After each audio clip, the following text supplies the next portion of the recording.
우리 지난 시간에 주님 말씀을 경험한 두 제자의 행동이 어떤 파장을 불러일으켰는지에 대해서 한번 살펴봤습니다. 두 제자는 하나님의 말씀을 체험하고 거기에 감동받아서 자원해서 자발적으로 자기의 겉옷을 주님께 내어드렸죠. 그리고 이 사건으로 통해서 예루살렘 성의 분위기는 완전히 바뀌어 버립니다. 그러니까 그들의 행동이 트리거가 된 셈이죠. 예수님이 나귀에 올라타시고 예루살렘 성으로 입성하시는데 이 모습을 지켜본 대부분의 사람들은 분위기에 휩쓸리게 됩니다. 주님과 함께 하던 사람들은 자발적으로 주님을 자신들의 왕으로 모시기로 작정을 했죠. 그런 의미로 이들은 자신의 겉옷을 내어드렸습니다. 그리고 어떤 이들은 나무가지를 꺾어서 길에 깔았습니다. 그러니까 왕의 즉위식이라고 보기에는 굉장히 좀 초라하죠. 볼품 없습니다. 굉장히 단순하고 심플하고 초라하기 그지없습니다. 그런데 굉장히 아름다운 즉위식입니다. 이런 모습을 지켜보던 성 안에 있던 많은 사람들의 심리가 어떠했을까요? 막 저쪽에서 사람들이 노래 부르고 환호성을 지르고 막 떠들썩합니다. 성 안에 있었던 사람들이 야 저기 무슨 일이 나는데 뭔데 이러면서 서로 물어보고 뭐 수소문해서 알아보기도 하면서 결국 어떤 일이 벌어지는지 이들이 알게 되었겠죠. 이들은 어떤 심정이었겠습니까? 성 안에 있었던 사람들은 예수님을 주도적으로 따른 사람들은 아니죠. 그렇지만 예수님이 어떠한 사람인지 어떤 사람인가에 대한 소문은 들었을 겁니다. 왜냐하면 예수님이 사역하실 때에 이미 소문이 갈릴리뿐만이 아니라 온 유대와 이방 지역까지 퍼졌다라고 기록하고 있잖아요. 그래서 예수님의 소문이 이 예루살렘에 들린 것은 분명합니다. 오히려 이방인보다는 유대인들이 더 관심을 가지게 되겠죠. 왜냐하면 혹시 저 사람이 선지자가 아닐까? 혹시 저 사람이 메시아가 아닐까라는 그런 기대감을 유대인들이라면 누구나 가지고 있거든. 그래서 조그만 무슨 일이 생기면 저 사람이 선지자 아닐까? 저 사람이 메시아 아닐까? 그리스도 아닐까? 그런 기대치가 가득 차 있는 상황 속에서 이런 소문이 들리니까 관심을 가질 수밖에 없습니다. 예루살렘 성 안에 있었던 대부분의 사람들은 이런 사람들입니다. 종교적으로 열심 있고 그리고 예수님에 대한 소문은 들었고 과연 저 사람이 진짜일까 가짜일까 그런 기로 가운데에 어느 한쪽은 결정하지 못하고 그렇게 있었던 사람들이 대부분이었을 겁니다. 과연 이들이 예수님의 이 초라하지만 굉장히 아름다운 이 왕의 즉위식을 보면서 어떤 마음이 들었을까요? 그리고 이들은 어떤 행동을 취했을까요? 오늘 본문 8절에 보면은 많은 사람들이 겉옷을 내어드리고 나무가지를 꺾어서 길에 깔았다라고 이야기합니다. 여기에 나오는 많은 사람들은 예수님의 제자 그리고 예수님을 따르는 사람들 플러스 더한 사람들이죠. 그러니까 여기에 나오는 이 많은 사람들은 주님을 따르지 않은 성 안에 있었던 사람들까지도 동참했다라는 겁니다. 왜냐하면은 주님을 따랐던 사람들만이 이런 행동을 했다면은 주님을 따르는 자들이라고 기록을 했을 겁니다. 주님의 제자들만이 했다면은 주님의 제자들은 이렇게 기록되어 있을 거예요. 그런데 많은 사람들이라고 했습니다. 무리인 거예요. 그러니까 여기에는 예수님이 정확히 어떤 분인지 알고 있었던 주님을 따르는 사람들도 있었지만은 아닌 사람들도 있었다는 거예요. 뭣도 모르고 뭔데 이러다가 막 분위기 도취돼가지고 그냥 엉겹결에 따랐던 사람들도 있었다는 겁니다. 맨 처음 겉옷을 벗어서 나귀 등에 깔았던 두 제자의 행동은 100% 자의적이고 자발적이고 자원에서 한 행동이었습니다. 그리고 이 모습을 지켜보던 제자들 역시 같은 행동을 취했습니다. 그리고 제자들 이외에 주님을 따르고 있었던 많은 사람들도 있었잖아요. 이 사람들도 이런 행동을 했을 겁니다. 주님을 따랐던 사람들은 앞서 행했던 두 제자들의 그 마음에 전적으로 동의해서 자발적으로 그렇게 했을 거예요. 왜냐하면 이들 모두가 자기의 삶을 포기한 사람들이잖아요. 자기 생업을 포기하고 주님을 따랐던 사람들입니다. 이런 사람들이 대다수였어요. 그러니까 주님을 따랐던 사람들은 예수님을 만났고 예수님을 체험하고 예수님이 어떤 분인지 몸으로 습득되어진 사람들입니다. 단순히 들려진 것에 의해서 그렇게 휘둘려 다니는 사람이 아니라 직접 예수님에 대해서 말씀을 듣고 예수님이 어떤 분인지 눈으로 보고 몸으로 체험하고 자기가 인정하면서 그러면서 그렇게 따라다녔던 사람들이에요. 그러니까 이 사람들은 예수님이 정확하게 누군지는 잘 모르겠지만은 어렴풋이나마 그리고 대충이나마 대략적으로 알고 있었을 겁니다. 아, 이분은 그리스도다. 이분은 왕이다. 제자들 외에 주님을 따랐던 대부분의 사람들은 충분히 납득되어지고 설득되어지는 그런 상황이었을 거예요. 그래서 한 행동들이었습니다. 그런데 주님을 따르지 않았던 성 안에 있었던 사람들도 분명히 제자들과 같은 행동을 취했을 거예요. 겉옷을 벗어서 내드리고 나무가지를 꺾어서 깔고 이런 행동을 했습니다. 이들은 주님을 따르지는 않았어요. 주님에 대한 소문만 들었을 뿐입니다. 그중 일부는 주님이 사역을 하실 때 그 사역 현장에 같이 있었을 수도 있어요. 주님 하시는 것들을 경험했을 수도 있습니다. 그리고 이들 대부분은 주님에 대해서는 잘 알지는 못합니다. 그럼에도 불구하고 제자들과 같은 행동을 취했을 겁니다.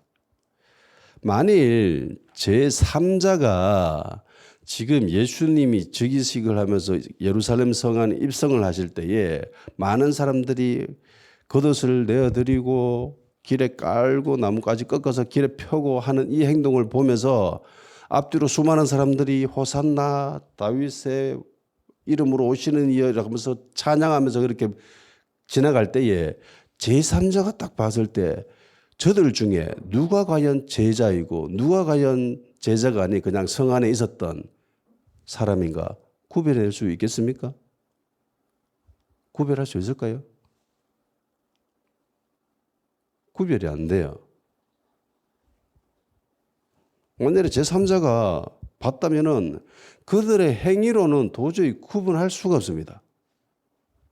그러니까 행위로는 알 수가 없는 거예요. 겉으로 봐서는 분간할 수가 없습니다. 저 사람이 외식하는지 아니면 마음에서 우러나와서 하는지 이 겉모습을 봐서는 알 수가 없어요. 이전부터 몇 번이나 예수님은 예루살렘 성을 출입했습니다. 그런데 지금은 예루살렘 성에 그냥 보통의 유대인 한 사람으로서 들어가는 것이 아니라 왕으로서 지금 입성해야 되잖아요. 그래서 구약에 소개했듯이 왕은 어린 나귀 새끼를 타고 입성하십니다. 그래서 예수님은 나귀 새끼 구해 오라고 했지요. 그리고 주님은 이 나귀 새끼를 구하는 사건으로 통해서 모든 만물의 주인이 본인임을 스스로 증명하셨습니다. 드러내시죠. 나귀 새끼의 주인은 예수님입니다. 아멘? 우리의 주인은 예수님입니다. 교회의 주인도 예수님이고 우리가 가진 모든 것의 주인도 예수님입니다. 그래서 예수님이 주님이 쓰시겠다라고 하면은 내드려야 되는 거예요. 왜? 주인이니까. 우리는 그냥 청직이잖아요. 그냥 잠시 맡아서 맡고 있을 뿐입니다. 청직이 내 것이 아니에요. 예수님 겁니다. 그래서 예수님이 달라고 하면은 내어드려야 되죠. 이건 당연한 겁니다. 주인이 달라고 하는데 주인께 돌려주지 않는다면 그건 무례한 거지요. 그건 무례한 겁니다. 그건 정말 인간으로서 해서는 안 되는 도둑놈이잖아요, 그거는. 요한복음 1장 3절 만물이 그로 말미암아 지은 바 되었으니 지은 것이 하나도 그가 없이는 된 것이 없느니라. 로마서 11장 36절 이는 만물이 주에게서 나오고 주로 말미암아 주에게로 돌아감이라. 그에게 영광이 세세히 있을지어다. 아멘. 골로새서 1장 16, 17 만물이 그에게서 창조되되 하늘과 땅에서 보이는 것들과 보이지 않는 것들과 혹은 왕권들이나 주권들이나 통치자들이나 권세들이나 만물이 다 그로 말미암고 그를 위하여 창조되었고 또한 그가 만물보다 먼저 계시고 만물이 그 안에 함께 섰느니라. 아멘. 예수님 겁니다. 예수님으로부터 나와서 예수님께로 돌아가는 게 이게 자연의 섭리입니다. 아멘. 그래서 예수님이 필요하시다면은 내어드려야죠. 지 꽃 아닌데 왜 움켜쥐고 있는데, 그죠? 예수님이 필요하다면 쓰신다면은 내어드려야 된다는 겁니다. 주님이 필요하실 때 언제든지 내어드릴 수 있는 그런 믿음의 사람이 되기를 주님 이름으로 축원합니다. 그리고 결정적으로 트리거 역할을 한 이 두 제자의 행동 때문에 예루살렘의 성의 분위기는 완전히 바뀌어버리죠. 축제에는 많은 것들이 필요한데 그 중에 하나가 분위기입니다. 분위기. 춤출 수 있는 분위기, 노래 부를 수 있는 분위기, 즐거워할 수 있는 분위기. 이 분위기는 축제를 하는 데 있어서 굉장히 중요하죠. 기억하죠? 몇 년 전에 세월호가 물에 잠겨서 침몰했을 때에 그 해에 있었던 대한민국에 있었던 모든 축제들은 취소되었습니다. 기억나나요? 왜냐하면 축제할 수 있는 분위기가 아니거든. 그때 취소했어요. 그래서 축제에는 분위기가 굉장히 중요합니다. 근데 이 분위기를 어떻게 형성을 했느냐? 이 두 제자가 겉옷을 내어 드림으로 인해서 분위기가 형성된 겁니다. 많은 사람들이 겉옷을 내어 드리고 나뭇가지를 꺾어서 길에 폈습니다. 그리고 예루살렘 성 안에 있는 사람들까지도 예수님 앞에서 따르고 뒤에서 따르면서 찬양을 하고 소리 지르면서 그렇게 따라갔습니다. 마가복음 11장 9절 10절 다 같이 읽어봅시다. 시작. 앞에서 가고 뒤에서 따르는 자들이 소리 지르되 호산나 찬송하리로다 주의 이름으로 오시는 이여 찬송하리로다 오는 우리 조상 다윗의 나라여 가장 높은 곳에서 호산나 하더라. 아멘. 이 본문은 인용되어진 본문입니다. 이 본문은 시편 118편 24절 25절을 인용한 구절입니다. 이렇게 됐죠. 시편 118, 25, 26절이에요. 여호와 구하옵나니 이제 구원하소서. 여호와여 우리가 구하옵나니 이제 형통하게 하소서. 여호와의 이름으로 오는 자가 복이 있으며 우리가 여호와의 집에서 너희를 축복하였도다. 여기 시편 118편 25절 26절에 나오는 건데 이거는 초막절 축제 때 백성들이 노래 부르는 대표적인 노래입니다. 이사야 12장 1절 2절과 더불어서 초막절 축제 때 백성들이 노래하는 대표적인 하나님의 말씀이에요. 이 호산나라고 하는 것은 여호와여 우리를 구원하소서라는 의미가 있습니다. 주의 이름으로 오시는 이라는 이 말은 백성들의 통치자를 이야기합니다. 지도자, 왕을 뜻해요. 그리고 오는 우리 조상 다윗의 나라여라고 되어 있잖아요. 다윗의 조상이 예전에 있었잖아요. 몇백 년 전에 그때 다윗의 나라가 있었습니다. 그죠? 근데 다윗의 나라를 뭐라고 이야기합니까? 온다라고 하죠. 오는 우리 조상 라고 되어 있습니다. coming. 다시 앞으로 다윗의 나라가 온다라고 이야기합니다. 그러니까 유대인들은 어떤 생각이 있었냐면은 다윗의 나라가 다시 한번 세워질 것이다라는 그런 기대감이 있었습니다. 그래서 다윗의 나라가 다시 온다라고 생각한 거예요. 그래서 오는 우리 조상 다윗의 나라. 그러니까 예수님을 향하여서 다윗의 나라라고 이야기하죠. 그리고 통치자라고 이야기합니다. 우리를 구원한다라고 합니다. 그러니까 예수님은 다시 한번 세워질 그 다윗의 나라의 왕이 되시는 거죠. 통치자가 되는 겁니다. 그 통치자 왕이 되어가지고 백성들을 구원한다라는 그런 백성들의 기대가 정말 가득 차 있는 그런 노래예요.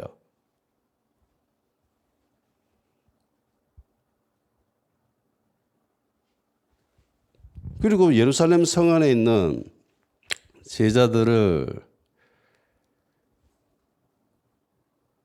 예수님과 함께 노래를 불렀던 제자들과 그리고 예루살렘 성 안에 있었던 사람들 같이 어울려서 한 마음 한 뜻이 되어서 찬양하면서 길에 나뭇잎과 그리고 겉옷을 깔면서 그렇게 왕의 즉위식을 지금 거행하고 있습니다. 근데 제자들과 성 안에 있었던 사람들과는 조금 결이 달라요. 비슷하지만 좀 달라요. 제자들도 예수님이 몇 번이나 제자들한테 내가 예루살렘 성에 들어가서 어떤 일이 일어날 것인지에 대해서 언급하셨죠. 십자가를 이야기하시고, 그죠? 죽임당한다라고 이야기하셨습니다. 그런데도 불구하고 제자들은 그것을 약간 외면하다시피 하지요. 약간 들으려고 하지 않아요. 아, 그 안 좋은 소리 왜 자꾸 하십니까? 난 그거 일단 듣기 싫고요. 언제 나라 세울 겁니까? 나라 세우면은 나 우리 한 자리 해주세요. 한 자리 챙겨주세요라고. 계속 정치적인 메시아를 기대하고 있었지만 그래도 한쪽 면에서는 주님께 들었던 말씀이 있었기 때문에 그것과는 조금 뭔가 다르다라는 그런 느낌을 알고 있었어요. 그런데 예루살렘 성 안에 있었던 사람들은 그걸 몰라요. 그죠? 이들은 진짜 그야말로 다윗의 나라, 강력한 다윗의 나라, 다윗과 같은 강력한 왕. 그래서 로마의 식민지로부터 우리를 구해줄 그런 왕, 그것을 기대하고 있었습니다. 10절에 보면 이렇게 되어 있죠. 찬송하리로다 오는 우리 조상 다윗의 나라여 가장 높은 곳에서 호산나하더라 이렇게 되어 있습니다. 그런데 그러니까 다시 다윗의 나라가 오는 것에 대해서 찬송해야 한다라고 이야기를 하잖아요. 근데 이거 개역 개정력보다 우리말 성경에 보면은 좀 더 이 예루살렘 성 안에 있던 사람들의 심리를 잘 묘사해 줍니다. 이게 뭐냐면 우리말 성경 이렇게 돼 있어요. 복이 있도다. 다가오는 우리 조상 다윗의 나라여. 지극히 높은 곳에서 호산나. 그러니까 다윗의 나라가 다시 오는 것이 우리에게 축복이다라고 얘기합니다. 우리한테 복이 있다라고 합니다. 그러니까 찬송하리로다와 약간 결이 다르죠. 그죠? 축복이 이 사람들에게는 목적인 거예요. 복 받는 거. 그리고 시편에서도 인용한 이 시편 118편 25, 26 여기에서도 여기는 복으로 되어 있습니다. 헬라어 원문을 보면은 해당하는 요 단어가 찬양이라는 뜻도 있고 복이라는 뜻도 있습니다. 이 두 의미가 같이 있어요. 그래서 개정역에는 이걸 찬송이다라고 번역을 했고, 그리고 우리말 성경의 다른 번역본에는 복이다, 축복이다 이렇게 번역을 해놓고 있습니다. 제가 볼 때는 여기 복이 맞는 것 같아요. 예수님은 인간의 모든 죄의 문제를 해결하시기 위해 이 땅에 오셨습니다. 아멘. 예수님이 이 땅에 오신 것은 마귀의 일을 멸하시기 위해서지요. 요한일서 3장 8절 죄를 짓는 자마다 마귀에게 속하나니 마귀는 처음부터 범죄함이라. 하나님의 아들이 나타나신 것은 마귀의 일을 멸하려 하심이라. 아멘. 예수님이 이 땅에 오신 것은 마귀의 일을 멸하기 위해서입니다. 마귀의 일이 어떤 일들이죠? 얘네들이 가장 크게 중요하게 생각하는 일, 죄의 문제죠. 사망의 문제입니다. 죽음의 문제입니다. 영성의 문제입니다. 인간에게 있어서 영원한 문제는 죄의 문제, 사망의 문제, 죽임의 문제입니다. 이거를 해결하시기 위해서 이 땅에 오신 거예요. 그런데 당시 이스라엘 사람들은 이런 차원의 문제를 해결하는 것, 구원받는 것에 대해서는 별 관심이 없었습니다. 이들은 단지 이 땅에서 벌어지는 일에 대해서 이 땅에서의 문제를 해결하기 위한 그런 구원을 기대하고 있었습니다. 먹고 사는 문제. 병 걸려서 골골대서 너무 힘들고 어렵다. 정치적으로 로마한테 눌려가지고 맨날 세금 많이 내야 되고 너무 힘들다. 뭐 이런 것들 해서 강력한 다윗과 같은 그런 나라가 다시 한번 세워져 가지고 참 복받은 그런 백성으로 다시 한번 떵떵거리면서 살고 싶다. 그러니까 예수님을 그런 메시아로 기대하고 있었던 거예요. 자신들의 경제적 문제, 육체적 문제, 정치적 문제를 해결해 줄 수 있는 그런 예수님으로 기대했습니다. 그런 예수님이 필요했던 거예요. 이들에겐. 그런 줄 알았습니다. 그래서 환호성을 질렀습니다. 그런데 시간이 지나다 보니까 예수님이 그런 분이 아닌 것을 슬슬 깨닫기 시작했습니다. 경제적인 문제, 육체적인 문제, 정치적인 문제는요, 이 땅에서 벌어지는 문제들입니다. 그리고 이 땅에서 벌어지는 문제들은 보통 웬만하면 인간의 노력이나 인간의 능력으로 얼마든지 해낼 수 있습니다. 물론 안 되는 경우도 종종 있지만은, 그런데 인간의 노력으로 할 수도 있잖아요. 그죠? 이 땅에 일어나는 문제들은 인간의 힘으로 얼마든지 되어질 수 있습니다.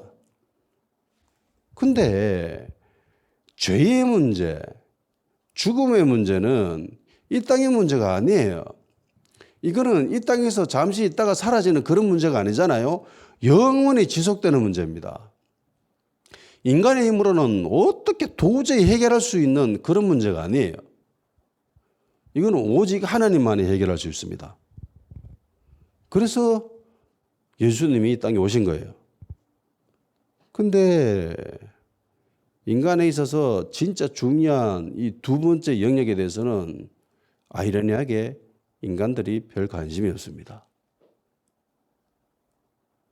사람에게 있어서 가장 중요한 문제의 이 영혼의 문제가 이게 진짜 중요한 건데 안타깝게도 인간은 여기에 별 관심이 없어요. 이들은 오직 이 땅에 있는 것들, 1차원적인 문제에만 관심이 있습니다. 영적인 것이 아무리 중요하다고 외쳐봐도 귀에 들어오지 않았습니다. 관심이 없어요. 제자들과 함께 동일한 행동을 취했던 일부의 사람들, 나중에는 정반대의 성향을 보이기 시작합니다. 얼마 지나지 않아 주님을 환영했던 이 사람들이 동일한 예수님을 향하여서 십자가에 못 박아라고 이야기합니다. 동일한 사람들이 동일한 예수님을 향해서 그 입으로 이전에는 호산나라고 찬양을 하다가 얼마 지나지 않아 십자가에 못 박아 죽이라라고 외치기 시작합니다. 왜 이렇게 됐을까요?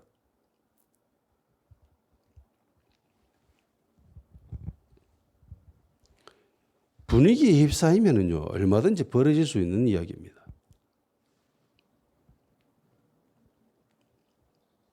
분위기 취하게 되면은요, 인간은 참 멍청한 짓을 많이 합니다. 분위기 취해서 그렇게 행동하는 거, 뭐 어떤 사람들은 이것을 뭐 무브먼트라고도 이야기하는데,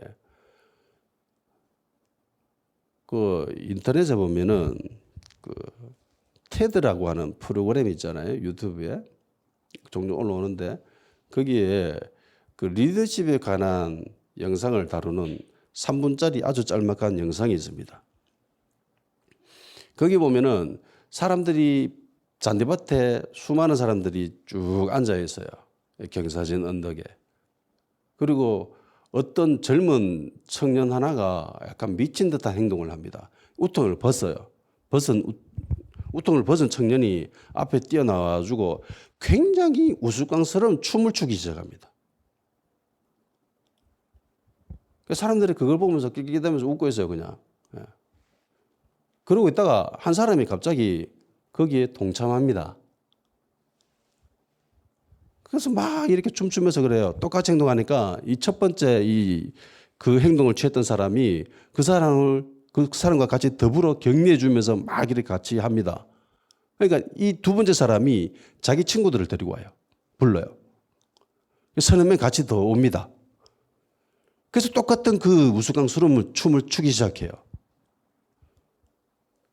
그리고 분위기에 휩싸이게 되니까 엄청나게 많은 사람들이 때를 몰려들어서 그 자리에 들어와서 그 춤을 추기 시작합니다.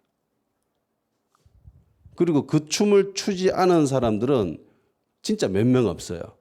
대부분 사람들이 다 나와가지고 앞에서 그 춤을 이상한 우스꽝스러운 그런 춤을 추기 시작합니다.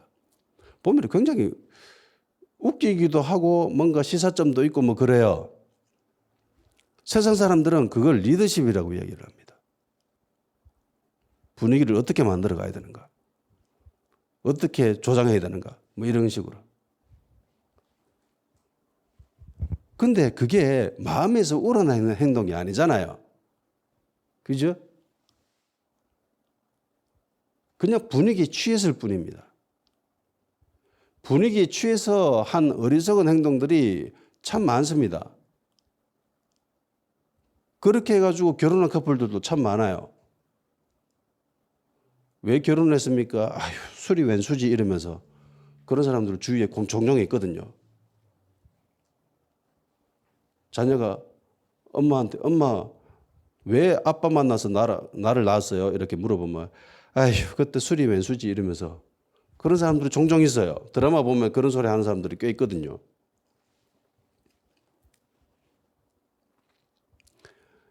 이런 모습은 트리거의 중요성과 트리거의 위험성을 두 개 다 보여주고 있습니다.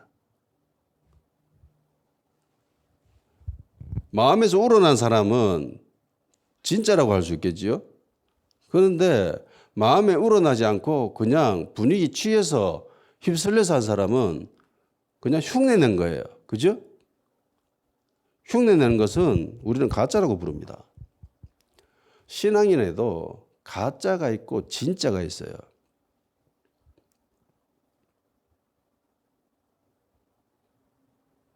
추수밭에 알곡도 있고 가라지도 있다라고 하잖아요. 예수님도 그걸 인정하셨습니다. 알곡도 있고 가라지도 있다. 자, 가짜 신앙인의 특징이 뭘까요? 본문으로 한번 살펴보도록 하겠습니다. 가짜 신앙인의 특징은 자신의 것이 없습니다. 그냥 흉내낼 뿐이에요. 호산나라고 외쳤던 이들은 당시 분위기 취해서 남들을 그렇게 따라한 거예요. 야 무슨 일인데 무슨 일이 벌어졌는데 가보니까 사람들이 다 그렇게 하고 있거든. 그래 지도 뭔지도 모르고 가가지고 그도 막 보고서 가만까지 꺾어서 막 와 재밌다 이러면서 막 깔아줍니다. 그 사람들 막 노래 부르니까 덩달아서 막 노래 불러요. 뭔지도 모르고. 그러다가 얼마 지나지 않아 사람들이 이제 십자가에 못 박으라고 합니다. 왜 무슨 일인데? 저 예수라는 사람은 십자가에 못 박아야 되는데 왜? 뭐 때문에? 그냥 사람들이 그렇게 불러. 그래서 자기도 뭣도 모르고 막 못 박으라고 막 불러요. 외쳐요. 이들은 자신의 신앙을 기초로 하는 것이 아니라 타인의 신앙을 기초로 합니다. 타인의 신앙을 기준으로 삼아요. 타인에게 보여지는 자기 자신이 더 중요합니다. 이들은 주님을 만난 적이 없습니다. 그저 다른 사람들이 주님을 만난 이야기들을 들었을 뿐이에요. 이렇게 세워진 신앙은요, 얼마든지 상황이 변하면 바뀔 수가 있습니다. 자신의 신앙이 아니기 때문에 힘이 없어요. 뿌리가 없어요. 그러니까 힘이 없으니까 힘센 쪽에 들러붙게 되어 있습니다. 그 당시 그 상황 속에 누가 더 힘세나 거기에 그냥 휩쓸려 가게 되어 있어요. 마치 힘없는 이 철조각 하나처럼 자석이 당기는 대로 그냥 휩쓸려 가요. 해서 세상에 있으면 세상에 휩쓸려 가고, 교회에 있으면 교회에서 힘센 쪽으로 그것도 휩쓸려 가고, 그 교회 안에 있으면 신앙이 있는 것처럼 보입니다. 근데 세상에 가보면은 교회의 영향력이, 교회의 힘이 더 이상 좌지되지 않거든. 그러면 세상 쪽에 휩쓸려 가가지고 그것도 들러붙어 가 있어요. 분위기에 휩쓸린다는 것 자체가 이미 자신에게 힘이 없다라는 소리잖아요. 자기 기준이 없다라는 소리잖아. 이들은 눈에 보이는 것에 약합니다. 그래서 대체적으로 이들은 외식합니다. 주님을 환영하기도 하고, 주님을 노래하는 장면에서는 노래하고, 주님을 환영할 때는 환영하고, 그러다가 주님을 십자가에 못 박으라고 외치는 그런 장면이 되면은 또 주님을 십자가에 못 박아야 된다고 이야기하고, 기준이 없기 때문에 자기 안에. 뿌리가 깊지 않기 때문에 분위기에 따라, 상황에 따라 얼마든지 변화되는 신앙인이 가짜 신앙인입니다. 반대로 참 신앙인의 모습도 있지요. 이들은 신앙이 자기 것입니다. 이들 스스로가 주님을 만나고 주님을 체험하고 주님을 알고 있습니다. 이들은 남들 따라가는 것, 흉내내는 것에 별 관심이 없어요. 흥미를 못 느낍니다. 남들 다 그렇게 한다고 이들은 그렇게 하지 않아요. 외식하는 것보다는 마음에서 우러나는 그런 행동을 하기를 원합니다. 그것을 더 좋아합니다. 찬양을 하더라도 흉내내고 외식하는 것이 아니라 마음에서 우러나와서 하는 거예요. 이들은 절대로 뒤돌아서지 않습니다. 주님을 알기 때문에 뒤돌아설 수가 없어요. 내가 주님을 아는데, 주님이 날 위해서 어떤 일을 하셨는데 내가 감히 어떻게 그 일을 할 수 있겠어? 내가 어떻게 주님을 외면할 수 있겠어? 주님이 날 한 번도 버린 적이 없는데 내가 어떻게 주님을 버리리요? 믿음의 신앙의 선배들이 외쳤던 것처럼 이들도 그렇습니다. 이들은 오로지 예수님만 따릅니다. 분위기와 상황에 휩쓸리기보다는 말씀에 따라 움직이죠. 말씀만이 이들을 움직이게 합니다. 아브라함이 있었고 조카 롯이 있었죠. 아브라함은 주님의 말씀을 따라 움직였지요. 그죠? 근데 롯은 누구를 따라 움직였죠? 아브라함을 따라. 아브라함을 우리가 신앙인이라고, 믿음이 있는 사람, 믿음의 사람이라고 이야기하지, 우리는 롯을 믿음의 사람, 신앙인이라고 부르지 않습니다. 같이 고향을 떠났잖아요. 갈대아 우르를 같이 떠났습니다. 하란도 같이 떠났습니다. 가나안 땅에 같이 돌았습니다. 심지어 애굽에도 같이 들어갔고 애굽에도 같이 나오고 늘 같이 행동을 했습니다. 행동은 똑같지요? 그런데 우리는 아브라함을 믿음의 사람이라고 이야기하지 롯을 믿음의 사람이라고 이야기하지 않습니다. 롯의 특징이지요. 눈에 보이는 것에 약하다. 눈을 들어 소돔과 고모라 땅을 바라본 즉 애굽 땅과 같았더라. 그래서 아브라함이 야, 네 어느 쪽 택할래? 라고 했을 때에 동쪽을 택하지요. 눈에 보이는 것에 약합니다. 상황 따라, 사람 따라, 말씀 따라 움직이는 게 아니라 그렇게 움직이는 거예요. 이들은 주님을 따라가다가 간혹 쓰러지기도 합니다. 예. 유혹에 빠지기도 하고 실족하기도 합니다. 그런데 이들은 주님으로 인해서 다시 일어설 수 있습니다. 하나님의 은혜가 임하면은 이들은 언제든지 다시 일어날 수 있습니다. 도저히 안 될 것이다라고 생각되는 그런 상황 속에서도 이들은 분연히 일어나 주님을 따라갑니다. 그리고 완주합니다. 사랑하는 여러분, 지난주엔 제가 트리거가 중요하다고 이야기했습니다. 그리고 이번 주에는 트리거로 인해서 분위기에 도취된 사람들이 있다라고 이야기를 합니다. 가짜 신앙인.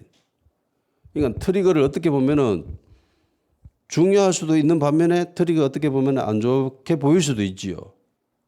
근데 트리거를 안 좋다라고 이야기하는 것은 아니에요, 지금. 두 제자의 겉옷을 내어드려야 되죠. 우리에게도 이런 신앙이나 모습이 있어야 됩니다. 그래서 영적인 분위기를 변화시킬 수 있어야 됩니다. 극적으로 변화시킬 수 있어야 됩니다. 근데 무조건 분위기에 휩쓸리는 것만 이것도 나쁘다라고만 이야기하는 것도 아니에요. 분위기 탈 줄도 알아야 되죠. 그죠?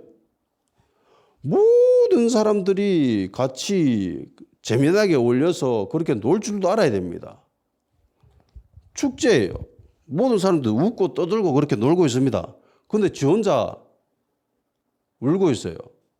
화를 내고 있습니다.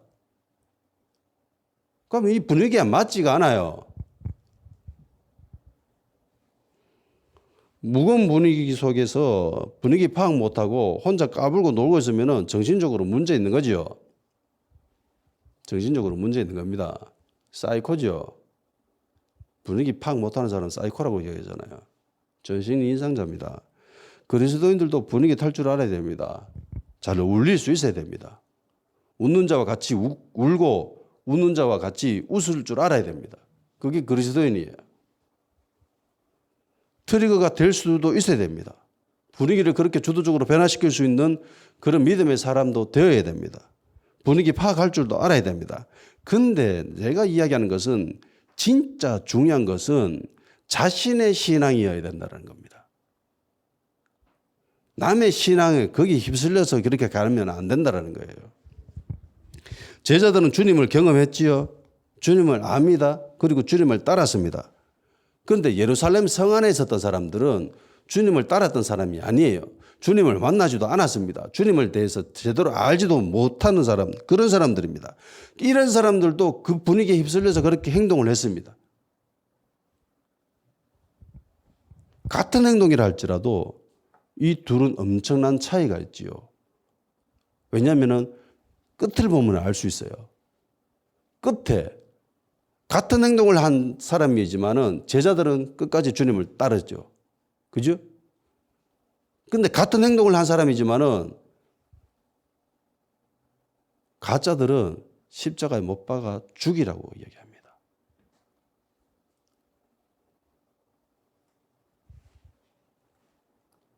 자신의 신앙이어야 됩니다. 내가 주님을 만나고 내가 주님을 알고 내가 주님을 체험해야 되는 거예요. 우리 엄마가 교회 권사인데 우리 아빠가 교회 장로인데 그러면 주 아버지가 장로고 저 엄마가 권사지 지가 권사의 믿음을 가지고 있는 게 아니잖아요. 지가 장로의 믿음을 가지고 있는 게 아니잖아. 그런 신앙이 아니잖아. 아빠가 목사고 뭐 사모고 그래 봐도 지가 목사의 신앙이 있는 게 아니잖아. 자기가 세워야 되는 겁니다. 아멘? 내 스스로 주님을 체험하고 알고 주님을 따를 줄 알아야 되는 거예요. 너 왜 예수님을 따르는데? 우리 아빠가 가니까. 그건 롯의 신앙이에요. 우리 그 끝을 압니다. 믿음의 사람이 아니에요. 아브라함처럼 말씀을 따라가야 되는 거예요. 말씀을. 아브라함도 가는 도중에 실족하기도 하지요. 넘어지기도 합니다. 그런데 포기하지 않아요. 끝까지 믿음의 길을 완주합니다. 말씀의 사람이어야 됩니다. 아멘? 내가 체험해야 되는 거예요. 내가. 주님을 만나고 주님을 알아 주님만 따르는 참 그리스도인이 되기를 주님의 이름으로 축원합니다. 다 같이 기도하는 시간 가지도록 합시다. 분위기에 취해서 흉내내는 신앙인이 아니라 주님을 체험함으로 마음에서 우러나오는 그런 신앙인이 될 수 있게 그리고 예수님을 제대로 알 수 있도록 주님 우리에게 지혜와 계시행을 충만히 부어주시옵소서. 그래서 주님만 따르는 믿음의 사람, 주님의 말씀을 따라 움직이는 그런 믿음의 사람 될 수 있게 주님 도와주시옵소서. 다 같이 기도하십시다.